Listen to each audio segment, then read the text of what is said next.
My sme za modernizáciu slovenskej armády. Myslíme si, že potrebuje modernizáciu, vojaci potrebujú modernú výstroj, potrebujú muníciu, potrebujú dronové vojsko, dronové schopnosti, pretože to vidíte na Ukrajine, že to je teraz budúcnosť v podstate tých vojen. My sme za to, aby slovenská armáda, slovenské ozbrojené sily získali tieto spôsobilosti. Určite to podporujeme, ale nepodporujeme to v tom duchu, že poďme teraz všetci zbrojiť proti Rusku, lebo to je hrozba a odtiaľ príde nejaká vojna. Ak to robiť budeme, tak samozrejme ruská strana zareaguje na to, ako budú zbrojiť takisto viacej, rozprúdime novú studenú vojnu, nové preteky v zbrojení a sme tam, kde sme byť nechceli. My nechceme žiť vo svete na sledujúce 10 ročia, možno 100 ročia, v ktorom sa budeme pretekať s východnými partnermi v tom, kto dá viacej zbraní na zbranie, na rakety, na drony. Toto nie je naša vízia Európy, naša vízia Slovenska. Chceme mať modernú armádu, ale chceme žiť s našimi susedmi, áno, aj s východnými susedmi v miery.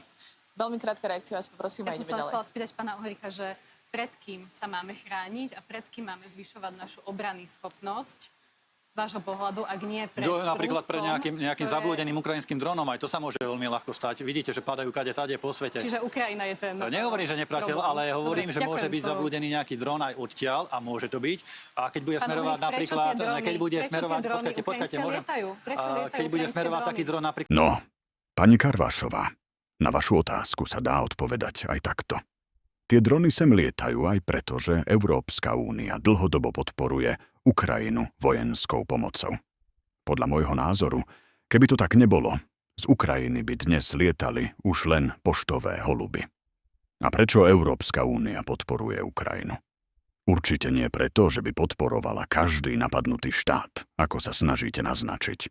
Ak by totiž Európska únia podporovala vojensky každý štát, ktorý sa stane obeťou útoku, po európskej oblohe by už zrejme nelietali ani tie poštové holuby.